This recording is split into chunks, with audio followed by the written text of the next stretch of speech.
La porte de la casse n'était même pas fermée que le propriétaire lui explosa au visage. « Vous m'avez ouvert le capot de cette Nissan morte depuis 98.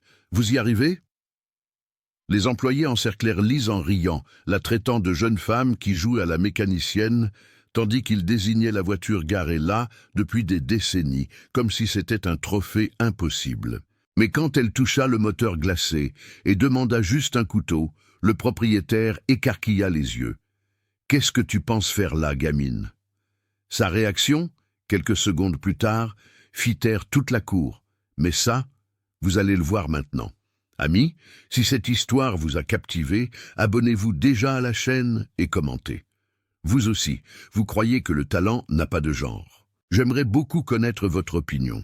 Laissez-moi vous raconter une histoire qui s'est passée à Lyon, en Auvergne-Rhône-Alpes, par un matin de juillet si glacial que le brouillard couvrait toute la région comme un drap gris, 4 degrés C au thermomètre.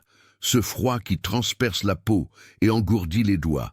Et c'est exactement ce jour-là que Lise Dubois, une jeune femme de 27 ans, gara sa vieille Renault Clio blanche devant la plus grande casse automobile de véhicules importés de la région.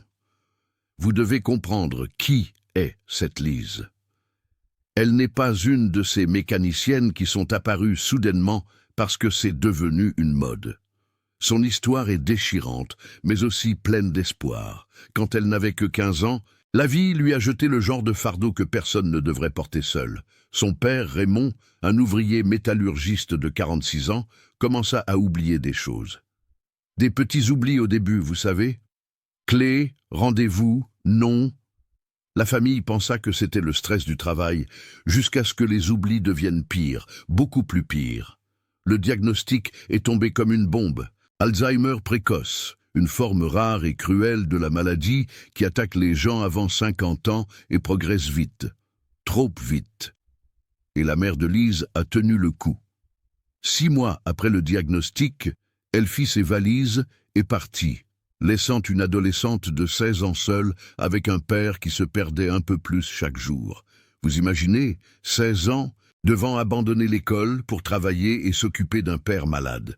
Lise trouva un emploi dans un magasin de pièces automobiles, gagnant un salaire minimum qui payait à peine le strict nécessaire. Et les médicaments?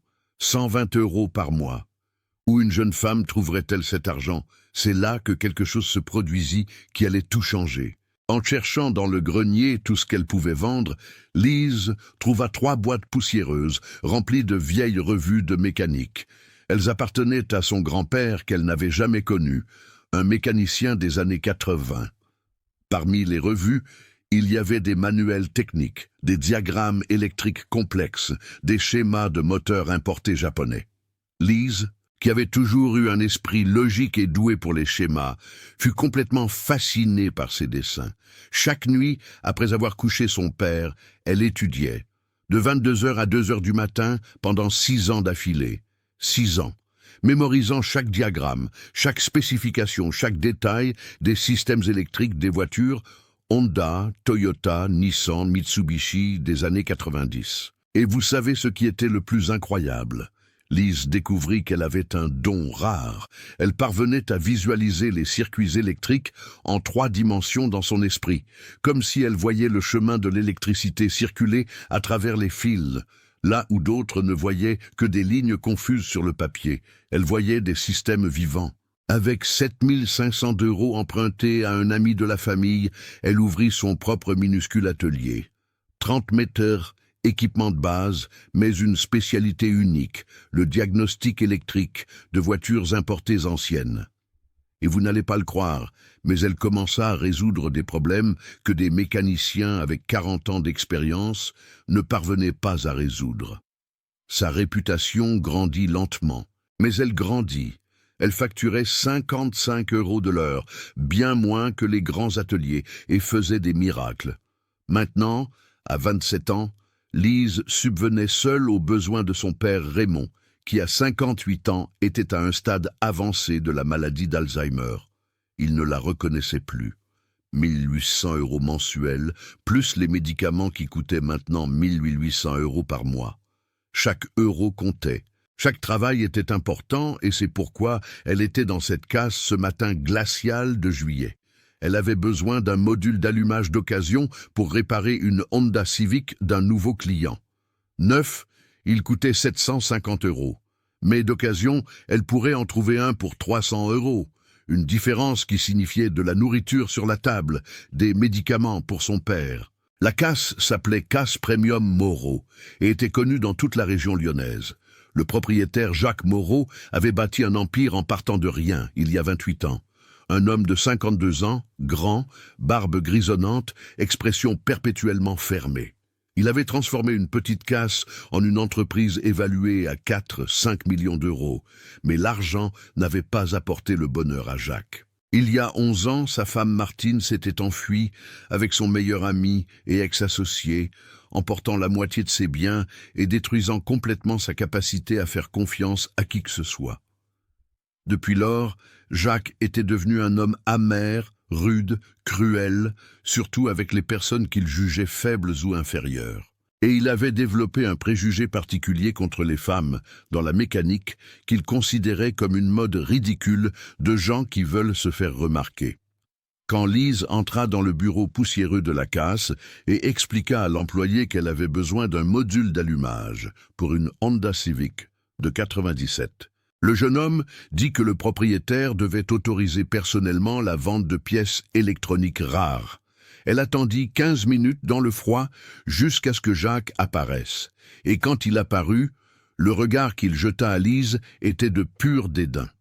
Ce genre de regard qui juge tout en 2 secondes, le manteau usé, la salopette tachée de graisse, les mains calleuses d'une jeune femme. « Vous êtes mécanicienne ?» demanda-t-il avec un sarcasme qui coupait plus que le vent glacial dehors. « Où êtes-vous, la petite amie d'un mécanicien qui vous a envoyé chercher une pièce ?»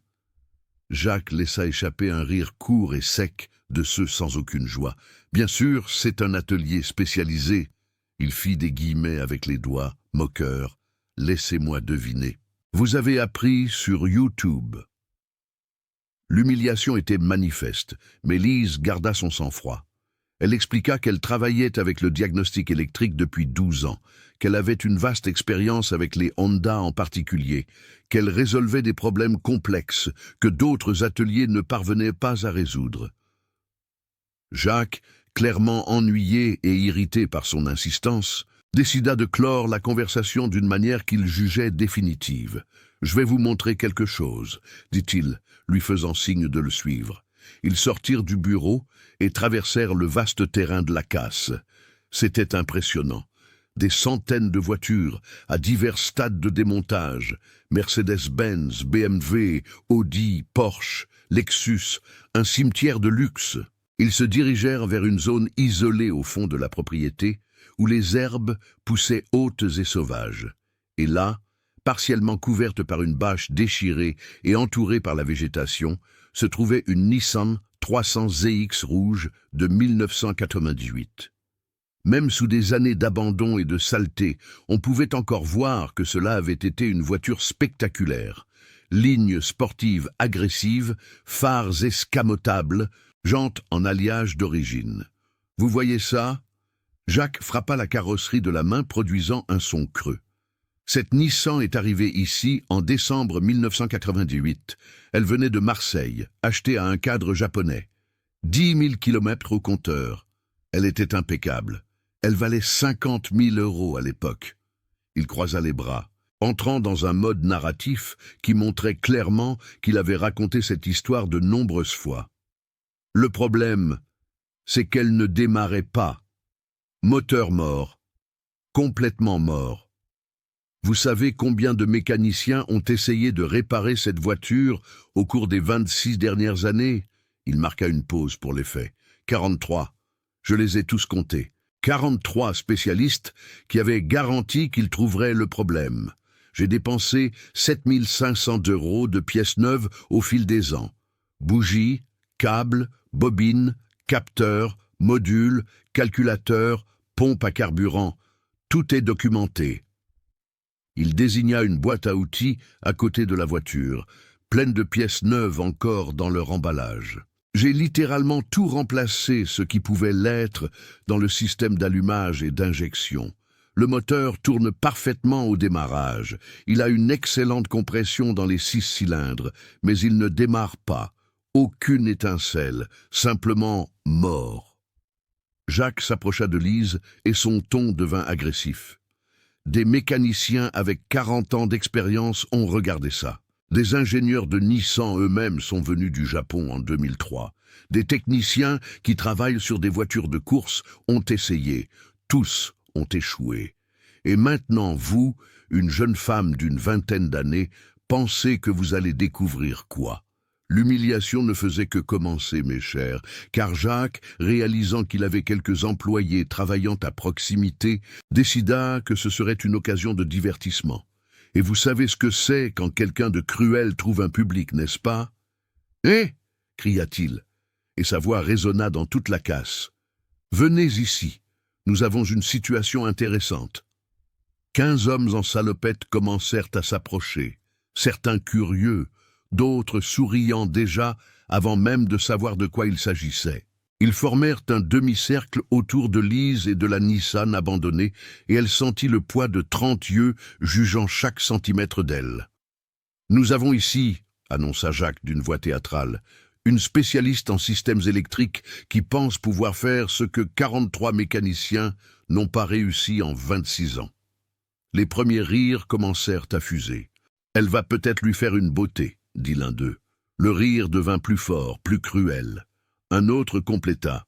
« Ou choisir la couleur du vernis à ongles pour la voiture. » Plus de rire. Jacques adorait la situation. Il continua. « Vous connaissez tous cette Nissan. Elle est ici depuis avant que la moitié d'entre vous ne soit née. Elle a vu des mariages, des divorces, des enfants naître. Elle est pratiquement partie de l'inventaire permanent et elle est morte. M-O-R-T-E en capitale. » Il marcha autour de la voiture, touchant le capot avec une fausse tendresse. Cette voiture a vu des gouvernements changer, a vu le franc remplacer le nouveau franc, a vu des équipes gagner et perdre des championnats. Et pendant tout ce temps, elle est restée au même endroit, immobile, silencieuse, morte. La foule grossissait. Certains clients qui étaient dans la cour s'approchèrent également, attirés par l'agitation. Lise compta rapidement.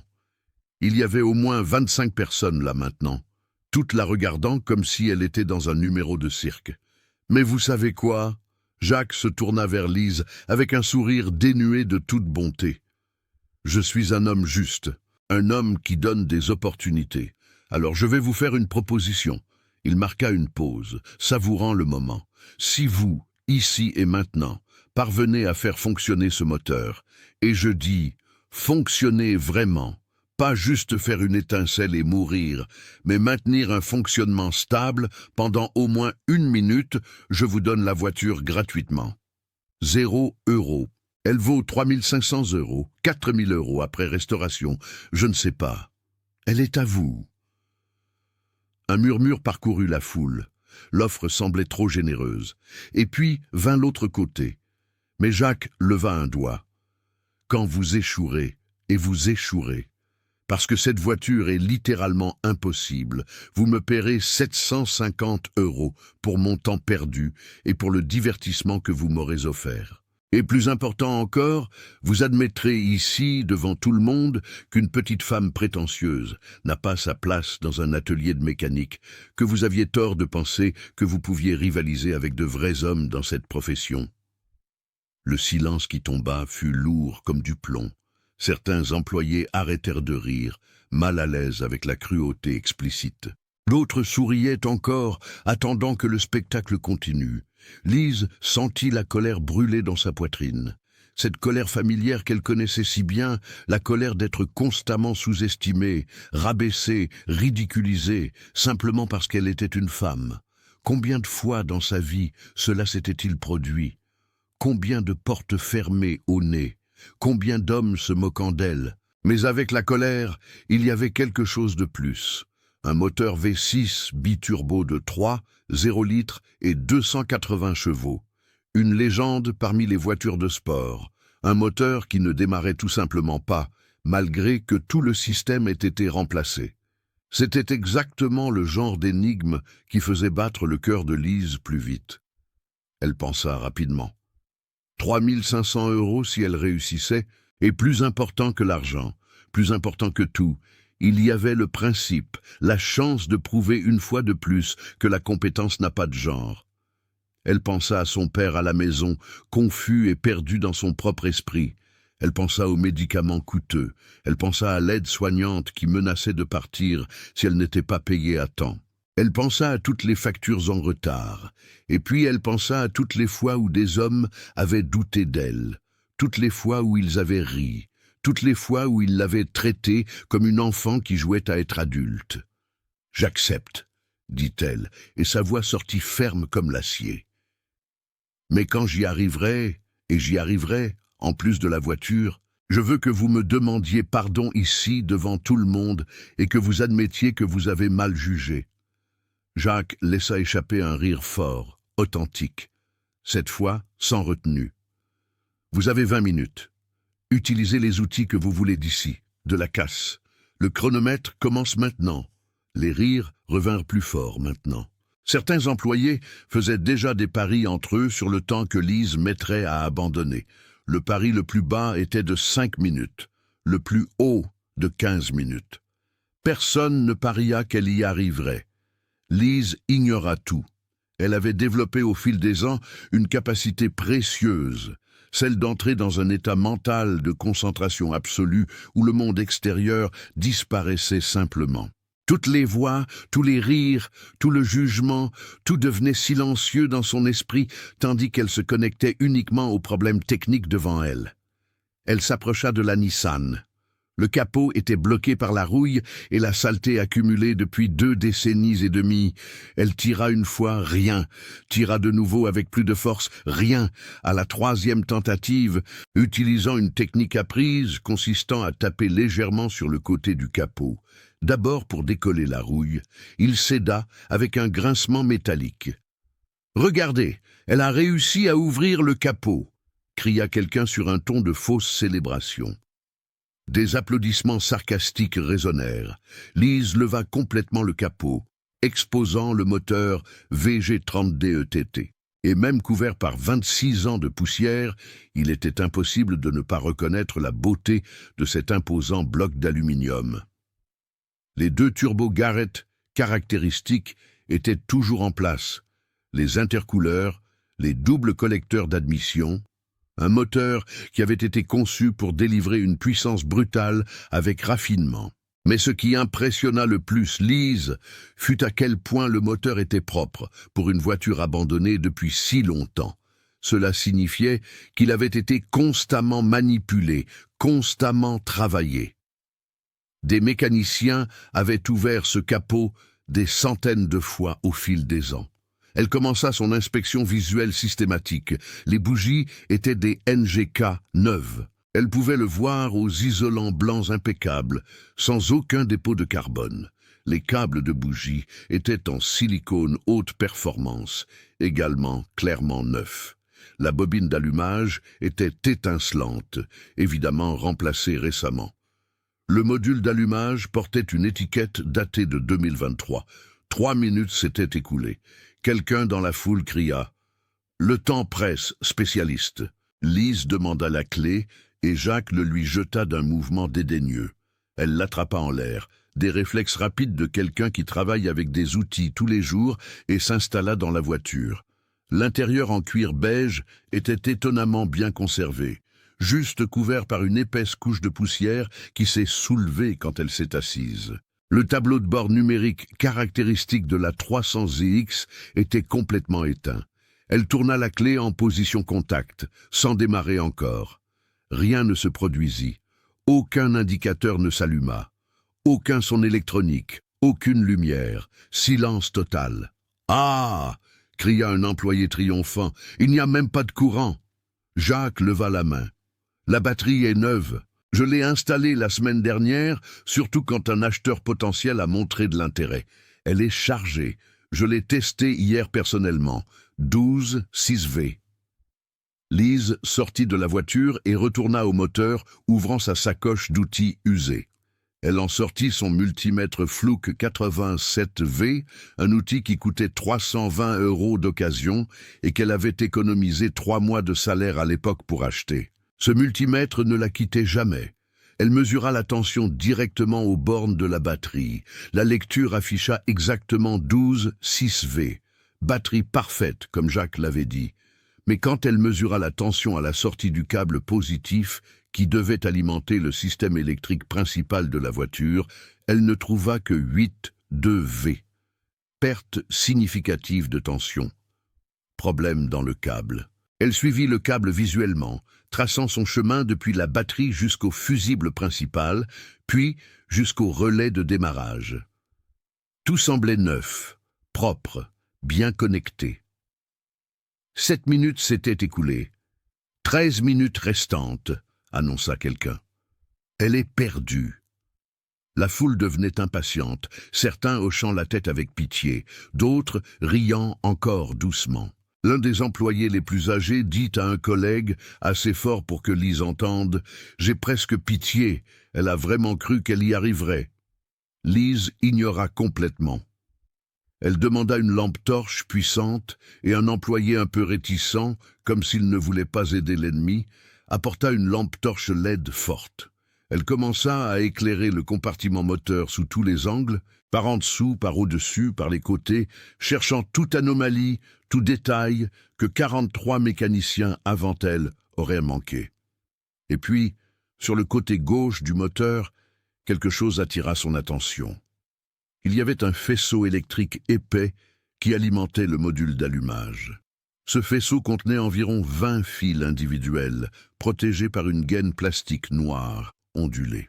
La gaine était apparemment parfaite, sans coupure visible, sans dommages apparents, sans signe de rongeur ou d'usure.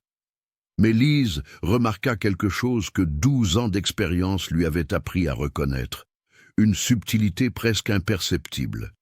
La gaine était légèrement plus rigide à un endroit précis, environ 15 cm avant la connexion avec le module. C'était une rigidité si subtile que n'importe qui, en regardant rapidement, ne la remarquerait pas.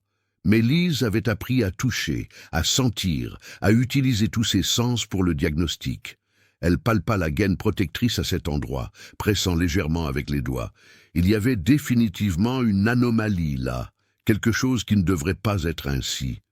Son cœur commença à s'accélérer. Elle avait une hypothèse qui semblait impossible, mais qui avait un sens technique. « J'ai besoin d'un couteau », dit-elle à voix haute. Jacques laissa échapper un rire sarcastique. « Qu'est-ce que tu vas faire? Une chirurgie cardiaque sur la voiture ?» La foule éclata de rire de nouveau, mais un employé, peut-être par pitié, peut-être juste par curiosité, lui jeta un couteau utilitaire. Lise le prit et, avec beaucoup de soin et une précision chirurgicale, commença à couper la gaine protectrice du faisceau à cet endroit précis où elle avait senti l'anomalie. 12 minutes s'étaient écoulées, 8 minutes restantes. « Le temps s'écoule », annonça Jacques, visiblement amusé. Quelqu'un veut faire un pari? Dernière chance. Quand la gaine protectrice s'ouvrit, révélant les fils internes, quelque chose se produisit qui fit s'emballer le cœur de Lise. Les 20 fils à l'intérieur du faisceau semblaient absolument parfaits. Les gaines isolantes individuelles étaient intactes, sans aucune coupure, sans dommage visible, sans oxydation apparente. Pour n'importe qui, même pour des mécaniciens expérimentés, ces fils étaient en parfait état. Mais Lise ne se fiait pas seulement à ses yeux. Elle avait appris, au cours de 12 ans, à résoudre des problèmes impossibles, que les pires défaillances sont celles qui se cachent sous des apparences parfaites. Elle prit le multimètre et sélectionna le mode test de continuité. Puis elle choisit l'un des fils, un fil de masse vert avec un fin trait noir de 0,5 mm, qui allait du module d'allumage à un point de mise à la masse sur le châssis. Elle plaça une pointe du multimètre à une extrémité du fil et l'autre pointe à l'extrémité opposée. Le multimètre afficha OL, circuit ouvert, continuité 0. Le fil était rompu intérieurement, même avec la gaine extérieure parfaitement intacte. Lise sentit cette sensation que tout technicien connaît, ce moment où l'on découvre exactement ce qui ne va pas. Rapidement, elle testa le deuxième fil rompu, le troisième fil rompu, le quatrième rompu, un par un. Elle testa les 20 fils. 16 d'entre eux étaient rompus intérieurement, conservant leur gaine isolante complètement intacte, cachant le dommage. « Alors ?» demanda Jacques, l'impatience grandissant dans sa voix. 15 minutes se sont déjà écoulées, 5 minutes restantes. Lise ne répondit pas. Elle était complètement immergée dans son travail maintenant, ses doigts se déplaçant avec vitesse et précision. De sa sacoche, elle sortit un kit de soudure électrique portable alimenté par batterie. Un outil coûteux qui avait coûté 320 € et qu'elle avait économisé pendant des mois pour acheter. Avec cela, elle prit son rouleau de gaine thermorétractable de haute qualité et un mini chalumeau portable.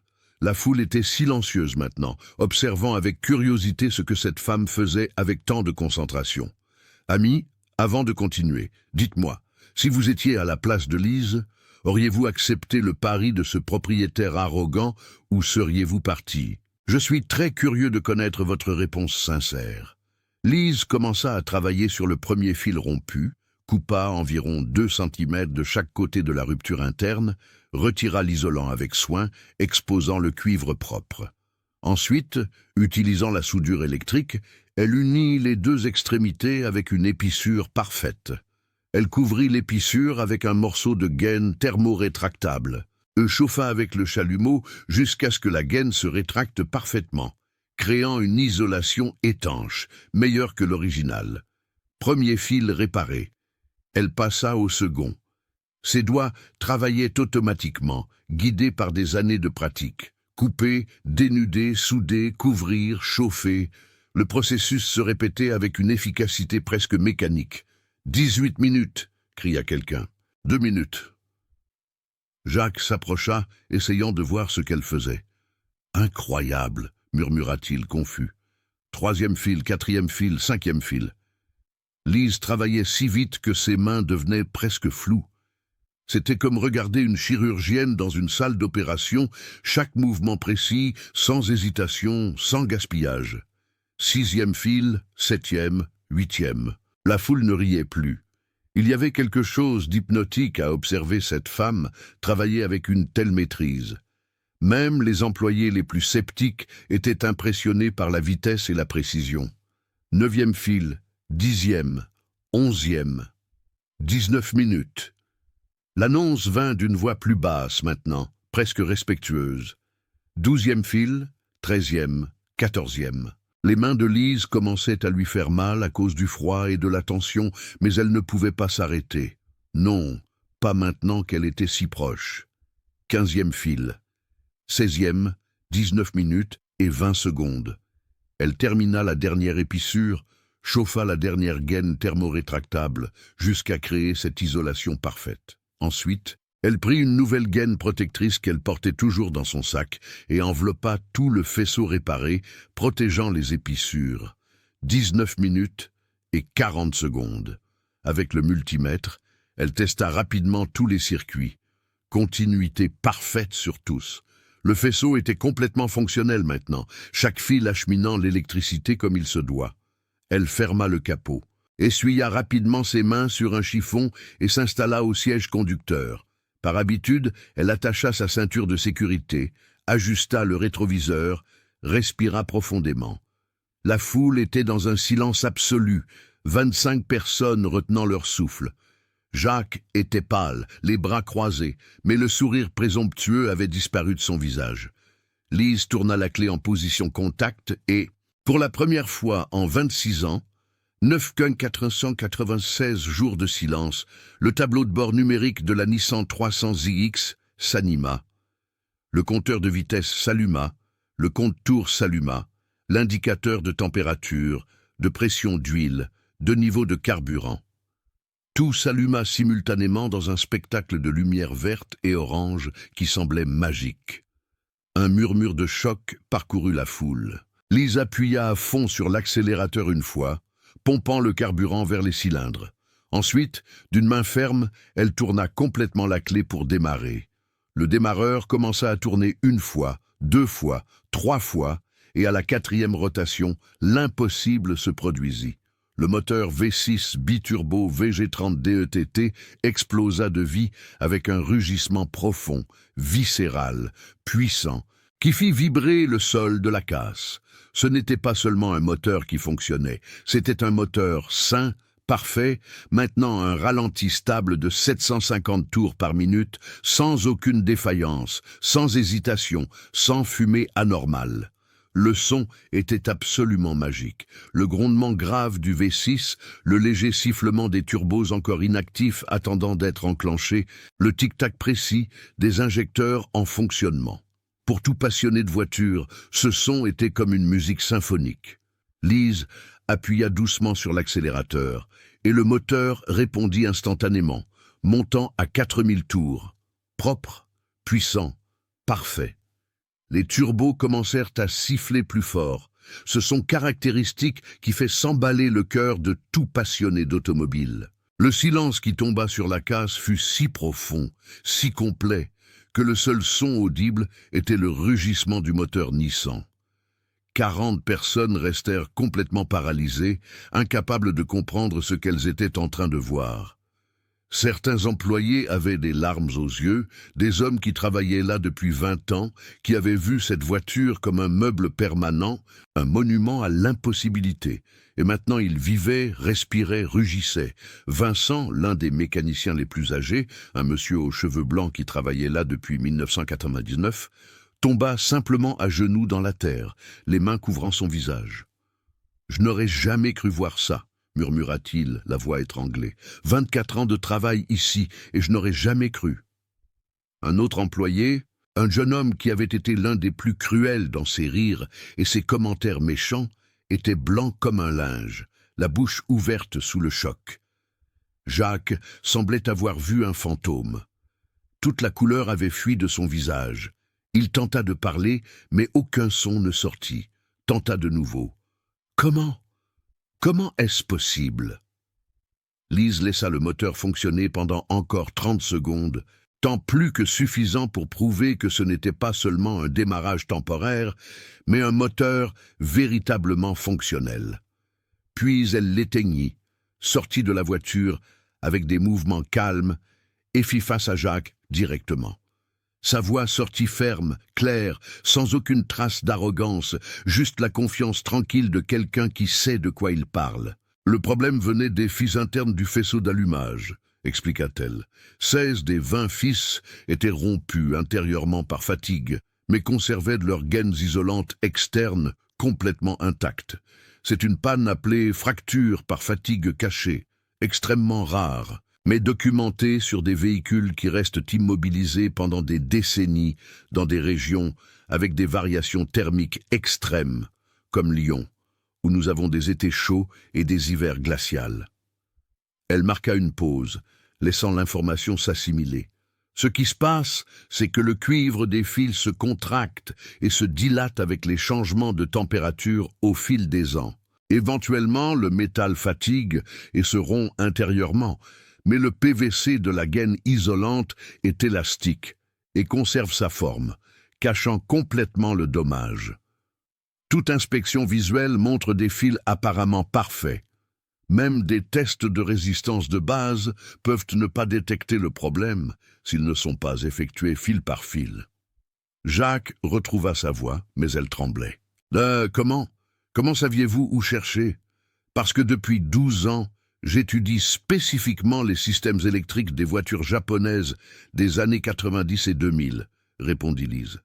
Parce que je lis des cas documentés de pannes rares sur des forums internationaux de techniciens spécialisés, parce que j'ai développé la capacité de visualiser les circuits électriques en 3 dimensions et de suivre mentalement le chemin du courant depuis la batterie jusqu'à chaque composant. Quand j'ai vu que le moteur avait une compression parfaite, du carburant, tous les composants principaux neufs, mais aucun signal électrique n'arrivait au module d'allumage de manière stable. J'ai su que le problème devait être dans le faisceau, et quand j'ai senti cette rigidité subtile dans la gaine protectrice, J'ai reconnu le schéma d'une fracture cachée dont j'avais lu un cas similaire, celui d'une Nissan Skyline, restée immobilisée 20 ans en Australie.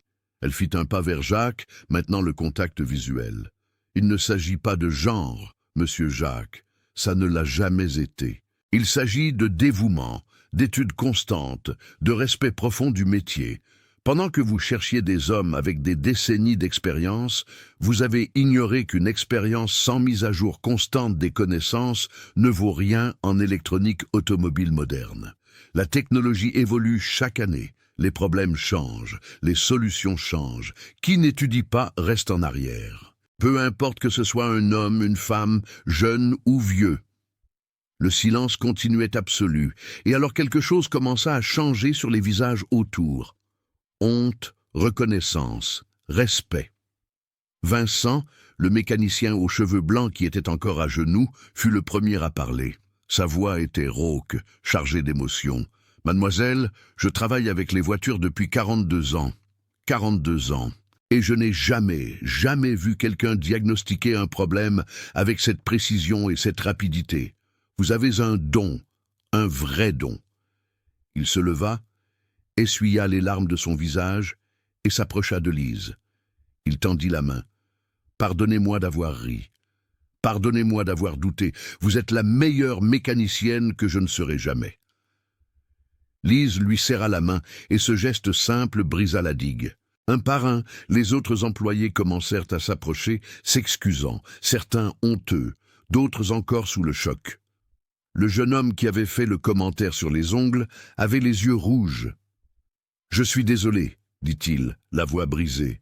Je suis vraiment désolé, j'ai été cruel et idiot. » Mais tous les yeux se tournèrent finalement vers Jacques, qui restait immobile, figé comme une statue. Et alors quelque chose se produisit que personne ne s'attendait à voir. Jacques Moreau, cet homme de 52 ans, qui avait bâti un empire de ses propres mains. Cet homme qui était devenu dur et amer après la trahison. Cet homme qui ne montrait jamais de faiblesse devant personne, commença à pleurer. Ce n'étaient pas des larmes discrètes, c'étaient des sanglots profonds qui secouaient tout son corps. Il couvrit son visage de ses mains et ses épaules tremblaient violemment. La foule fut encore plus choquée. Certains employés n'avaient jamais vu leur chef montrer d'autres émotions que la colère pendant toutes les années qu'il travaillait là. Jacques mit quelques minutes à pouvoir parler, et quand il parla enfin, sa voix était étranglée, brisée. « Je dois vous dire quelque chose. Je dois vous dire la vérité sur qui je suis devenu. » Il essuya son visage du revers de la main, mais de nouvelles larmes continuaient de couler. « Il y a 11 ans, ma femme Martine m'a quitté. Elle s'est enfuie avec mon meilleur ami et associé, emportant la moitié de tout ce que j'avais construit. Et ça m'a détruit de l'intérieur. Ce n'était pas l'argent, c'était la trahison. C'était de découvrir que les deux personnes en qui j'avais le plus confiance au monde m'avaient trompé pendant des mois, peut-être des années. » Il regarda Lise et il y avait une douleur brute dans ses yeux qui faisait ressentir de la compassion à quiconque. « Depuis ce jour, j'ai décidé que je ne ferai plus jamais confiance à personne. J'ai décidé que le monde était cruel et que je devais être encore plus cruel pour survivre. J'ai commencé à traiter les gens avec mépris, surtout ceux que je jugeais faibles ou différents. J'ai développé ce préjugé ridicule contre les femmes dans la mécanique. Pourquoi? Parce qu'au fond, j'étais en colère contre mon ex-femme et je projetais cela sur toutes les femmes que je voyais, essayant de faire quelque chose que je considérais comme un territoire masculin. » Vincent posa la main sur l'épaule de Jacques dans un geste de solidarité silencieuse. Jacques continua, les mots sortant rapidement maintenant, comme s'il avait tout retenu pendant trop longtemps. « Je suis devenu exactement le genre de personne que je détesterais si je la connaissais. Cruel, plein de préjugés, arrogant. J'ai utilisé ma douleur comme excuse pour blesser les autres et aujourd'hui vous, il désigna Lise, m'avez montré à quel point j'avais tort, non seulement sur les femmes dans la mécanique, mais surtout sur qui j'étais devenu. » Il s'approcha de Lise, et quand il parla de nouveau, sa voix était plus ferme, plus résolue. « Je vous demande publiquement pardon ici, devant tous ceux qui ont été témoins de ma cruauté. Vous, Lise, m'avez donné une leçon dont j'avais besoin depuis longtemps. La compétence n'a absolument rien à voir avec le genre, l'âge ou l'apparence. Elle a à voir avec la connaissance, le dévouement et le respect du métier. Et vous avez tout cela en abondance. Il respira profondément. La voiture est à vous. Elle vaut 3 500 € après restauration, mais je voudrais vous faire une proposition supplémentaire, si vous me le permettez. Lise resta silencieuse, observant simplement, le laissant continuer. « J'ai cette entreprise depuis 28 ans, dit Jacques. J'ai 247 voitures dans cette casse, beaucoup avec des problèmes électriques complexes qui empêchent la revente. J'ai 15 employés, tous des hommes, certains avec des préjugés similaires aux miens, que j'ai honteusement nourris pendant des années. » Il gesticula autour de la casse. « Je voudrais vous offrir un poste de consultante technique spécialisé en diagnostic électrique. Un salaire de 3 500 € mensuels, travaillant seulement à mi-temps de 8 heures à 14 heures, afin que vous puissiez continuer à prendre soin de votre père les après-midi et les soirs. Vous diagnostiqueriez les problèmes que mes mécaniciens ne parviennent pas à résoudre. Vous enseigneriez de nouvelles techniques à l'équipe, aideriez à rendre cet endroit plus professionnel, plus respectueux. » Lise ouvrit la bouche pour répondre, mais Jacques leva la main gentiment. « Attendez, il y a plus. Si vous acceptez, je voudrais financer intégralement les médicaments et les soins de votre père tant que vous travaillerez ici. Les 280 € de l'aide-soignante, tout cela serait couvert par l'entreprise sans aucune déduction de votre salaire. C'est le minimum que je puisse faire pour compenser ma cruauté d'aujourd'hui. » Un murmure parcourut la foule. Les employés se regardaient, certains avec approbation, d'autres assimilant l'ampleur de l'offre. Lise fit les calculs rapidement dans sa tête. 35 000 € de valeur totale. En 6 mois, elle aurait suffisamment pour rembourser toutes les dettes de l'atelier, qui s'élevaient à 70 000 €. C'était une transformation financière complète, mais il y avait quelque chose de plus important que l'argent. Il y avait l'opportunité d'enseigner, de changer la culture, de prouver quotidiennement que les femmes non seulement ont leur place en mécanique, mais peuvent être les meilleures. De créer un environnement où la prochaine Lise qui apparaîtrait ne serait pas ridiculisée, mais respectée. « J'accepte la proposition, » dit-elle finalement, « mais avec 3 conditions non négociables. » Jacques acquiesça immédiatement. « N'importe quoi. Premièrement, vous embauchez au moins 2 apprenties femmes dans les 6 prochains mois et elles reçoivent une formation égale, vraiment égale, pas une formation différenciée ou facilitée par rapport aux hommes. Deuxièmement, tout employé qui fera preuve de préjugés de genre, que ce soit en parole ou en action, sera averti formellement la première fois et licencié la seconde, sans exception. Troisièmement, une partie de mon travail sera de créer des vidéos éducatives sur le diagnostic électrique, qui seront mises à disposition gratuitement sur YouTube, afin que d'autres femmes et toute personne intéressée puissent apprendre. La connaissance ne peut être gardée, elle doit être partagée. Jacques n'hésita pas une seconde. Les 3 conditions sont acceptées sans aucune modification. De plus, je garantirai personnellement que ces conditions soient respectées. Je vais créer une charte de conduite écrite avec des règles claires et tous les employés la signeront. Ceux qui ne seront pas d'accord pourront chercher un emploi ailleurs. Il tendit la main à Lise. « Bienvenue dans l'équipe et merci. Merci de m'avoir appris qu'il n'est jamais trop tard pour reconnaître ses erreurs et essayer d'être une meilleure personne. » Lise lui serra la main, et à ce moment-là, quelque chose changea dans l'air de la casse. Ce n'était pas seulement un accord de travail qui était conclu, c'était le début d'une transformation bien plus grande. Vincent commença à applaudir doucement au début, puis plus fort. Un par un, les autres employés se joignirent à lui. Bientôt, 25 personnes applaudissaient et certains criaient des mots d'approbation. « Ce sera un honneur de travailler avec vous, Lise !» cria un mécanicien. « On va beaucoup apprendre », dit un autre. Le jeune homme qui avait été cruel s'approcha de nouveau. « Je sais que j'ai déjà présenté mes excuses, mais je veux que vous sachiez que je vais travailler dur pour être différent, pour apprendre de vous, pour ne plus jamais juger personne sur l'apparence. Lise sentit les larmes monter à ses yeux, mais les retint. Elle avait passé tant d'années à être forte, supportant humiliation après humiliation, qu'elle oubliait parfois ce que c'était de recevoir une validation authentique. « Vous aurez tous l'opportunité d'apprendre », dit-elle au groupe, « et j'aurai beaucoup à enseigner. Nous allons transformer cet endroit en le meilleur centre de diagnostic automobile de la région lyonnaise. Mais cela exigera du travail acharné, un esprit ouvert et un respect mutuel de tous. Vous êtes partants ? Nous sommes partants. » La réponse vint en chœur.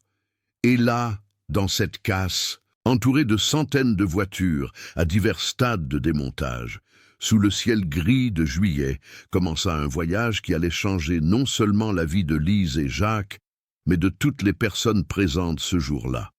14 mois plus tard, la transformation était si complète et profonde que quiconque visitant cet endroit pour la première fois n'imaginerait jamais comment les choses étaient avant.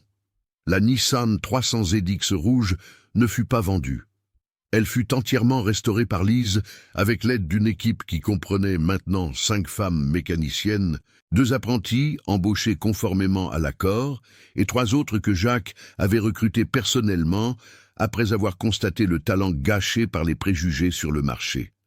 La voiture devint la pièce maîtresse d'un petit musée de véhicules rares que Jacques créa dans une partie de la casse, ouvert gratuitement au public tous les samedis. La Nissan y resta non pas comme une marchandise, mais comme un symbole permanent de la leçon d'humilité qui changea tout. La case Premium Moreau avait un nouveau nom maintenant, Moreau et Dubois Automobile.